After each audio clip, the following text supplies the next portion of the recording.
How does a medical college shut down not because students failed an exam, but because they passed it too well? Well, that is happening in Modi's India. In Indian-occupied Kashmir, one decision erased months of preparation for 50 future doctors after 42 of them turned out to be Muslim.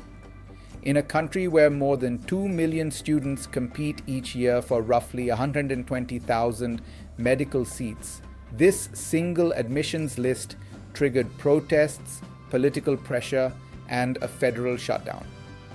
What happened next reveals far more than a campus dispute. It exposes how identity, power, and institutional authority collide when merit meets politics.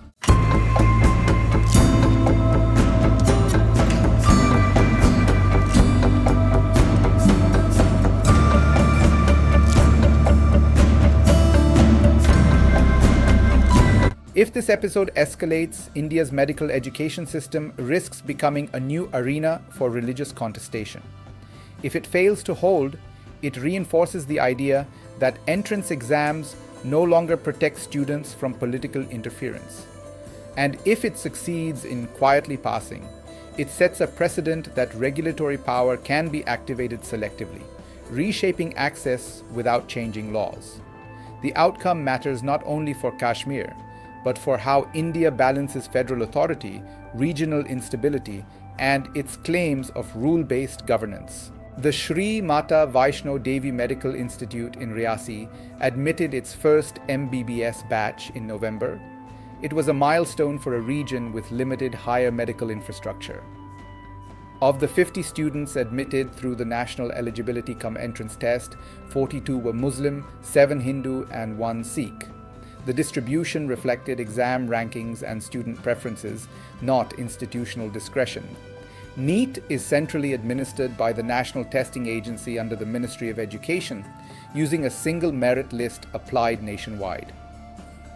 Every year, more than 2 million candidates sit the exam, with acceptance rates hovering near 5%. Riyasi sits between Indian-occupied Jammu's plains and the Kashmir Valley, near the Pir Panjal range. The medical institute was established by a Hindu religious trust associated with the Vaishno Devi shrine and partially funded through government assistance. Since 2017, the university housing the college has received more than $13 million in public aid. That funding legally places the institution within India's regulatory framework, subject to oversight by the National Medical Commission. Once the admissions list became public, local Hindu right-wing groups began protests, arguing that a college linked to a major Hindu shrine should not have a Muslim majority. Demonstrations intensified through December, with protesters gathering outside the campus gates daily. BJP legislators submitted petitions to the federally appointed Lieutenant Governor of Jammu and Kashmir, demanding changes to admissions.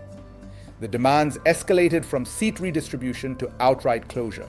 On January 6th, the National Medical Commission revoked the college's recognition, citing failures to meet minimum standards. It listed deficiencies in faculty numbers, hospital bed occupancy, outpatient flow, library resources, and operating theaters. Within 24 hours, the Commission withdrew the formal permission allowing the college to run medical courses. The timing immediately drew scrutiny. Classes had already begun. Infrastructure inspections had previously cleared the institute. No public explanation was offered for how deficiencies emerged after approval. Students described facilities that exceeded those of older government colleges, including multiple cadavers for anatomy training and modern laboratories. Parents reported normal academic operations until protests intensified. Independent analysts questioned how a new institution could deteriorate so quickly without prior warning notices or remediation periods, which are standard practice under NMC protocols. This episode sits within Indian-occupied Kashmir's longer political trajectory. Since India revoked the region's semi-autonomous status in 2019, education, land policy, and employment have become flashpoints. Indian-occupied Kashmir is Muslim majority, while Jammu has a more mixed demographic. educational institutions often carry symbolic weight, viewed as instruments of integration or exclusion. The BJP's broader ideological ecosystem includes organizations that frame religious identity as central to national belonging, even when administrative systems remain formally secular. What makes this case distinctive is the weaponization of procedure. No admissions rules were changed, no quotas were altered. Instead, regulatory authority intervened after outcomes were deemed unacceptable by political actors. This approach avoids legislative scrutiny while achieving similar effects. It also places future institutions on notice. Compliance alone may not guarantee protection. Consider the first scenario.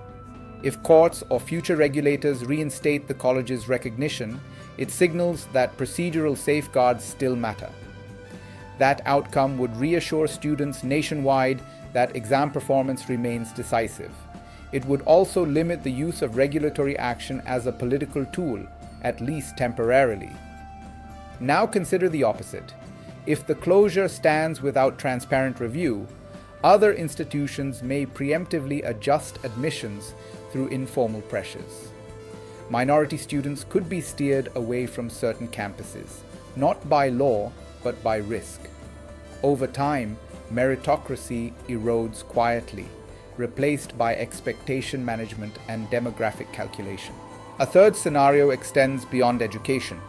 If regulatory capture becomes normalized, similar tactics could be applied to hospitals, media organizations, or civil society groups. Kashmir's geographic sensitivity amplifies the effect. The region borders Pakistan and China, making stability a strategic priority. Educational disruption feeds alienation, which in turn affects recruitment, healthcare access, and public trust. The economic consequences are subtle but real. India already faces a doctor-population ratio below World Health Organization recommendations. Every delayed cohort compounds shortages, particularly in underserved regions. 50 students may seem small, but multiplied across institutions, the impact grows. Diplomatically, India positions itself as a pluralistic democracy in contrast to rivals. Incidents that appear to penalize students based on religious identity complicate that narrative. While this case has not triggered international sanctions or formal rebukes, it adds to a pattern monitored by foreign governments and rights bodies, influencing long-term soft power. The regional ripple extends westward.